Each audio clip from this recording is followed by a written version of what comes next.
Fakta di balik kasus Subang, sebelum tewas dibunuh, Amel pernah bertengkar dengan Yosef, menjadi pemicu terbunuhnya ibu dan anak di Subang. Namun sebelum lanjut mohon subscribe channel ini dulu, agar kalian tidak ketinggalan informasi setiap hari. Bagi kalian yang sudah subscribe, semoga banyak rezekinya dan sehat selalu. Kalau sudah subscribe mari kita lanjut.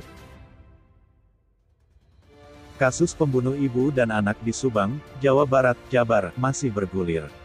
Kepolisian daerah Polda, Jabar masih terus menyelidikinya.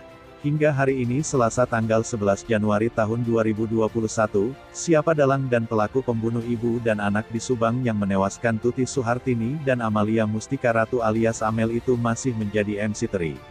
Namun terlepas dari semua itu, ada fakta menarik yang terjadi antara Yosef, suami sekaligus ayah dari korban Tuti dan Amel, dengan Yoris Raja Amarullah anaknya atau kakak dari Amel.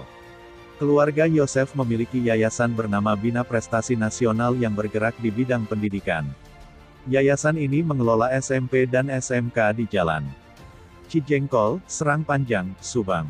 Yayasan Bina Prestasi Nasional dikelola oleh Tuti sebagai pemilik, Amalia alias Amel sebagai bendahara dan Yoris Raja Amarullah, kakak dari Amelia, sebagai ketua yayasan. Berkaitan dengan persoalan Yayasan Bina Prestasi Nasional, sebuah sumber mengungkapkan, pernah terjadi pertengkaran antara Yosef dengan Tuti dan Amel pada tahun 2020 lalu. Konon, pertengkaran itu dipicu oleh permintaan Yosef Subang yang minta dibelikan sepeda motor keluaran terbaru, namun tidak dipenuhi oleh Amel. Peristiwa ini dibenarkan oleh Yoris.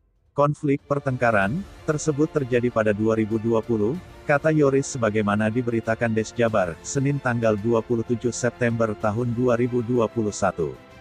Saat itu, ungkap Yoris, ayahnya Yosef Subang ingin dibelikan motor Max. Namun Amel yang memegang keuangan Yayasan Bina Prestasi Nasional, menolak dengan alasan uang yang ada dibutuhkan untuk keperluan yayasan. Keinginannya ditolak, Yosef Subang kecewa. Yosef lalu mengadu ke ibunya atau neneknya Amalia. Nenek memarahi Amalia dan pertengkaran terjadi. Akhirnya, Amalia membelikan motor Max untuk Yosef. Menurut Yoris, ayahnya Yosef Subang tidak memiliki sumber penghasilan lain yang bisa diandalkan untuk memenuhi keinginannya. Ayah memang gak ada penghasilan, cuma dari yayasan aja. Sekarang, sebelum meninggalkan dipegang oleh Amel, tutur Yoris. Beberapa hari sejak peristiwa pembunuh ibu dan anak di Subang terjadi pada Rabu tanggal 18 Agustus tahun 2021, penyidik Satreskrim Polres Subang memegang rekening yayasan itu untuk dilakukan penyelidikan. Hal itu dilakukan, karena muncul dugaan masalah perebutan pengelolaan yayasan menjadi motif terjadinya pembunuhan sadis terhadap Tuti dan Amel.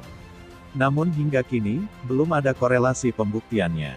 Dengan adanya motif itu pula lah, sejak awal kasus pembunuh ibu dan anak di Subang muncul pada tanggal 18 Agustus tahun 2021 lalu, Yoris berbeda kubu pengacara dengan Yosef ayahnya.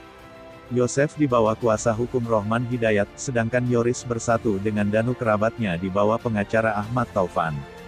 Selama itu, di antara keduanya kerap beradu statemen yang cukup sengit dan sempat saling tuduh soal tewasnya Tuti dan Amel dalam kasus pembunuh ibu dan anak di Subang. Namun akhirnya, pada Desember tahun 2021 lalu setelah sekitar 4 bulan beda kubu, Yoris dan Yosef bersatu untuk bersama-sama menghadapi kasus pembunuh ibu dan anak di Subang di bawah naungan pengacara Rohman Hidayat hingga sekarang.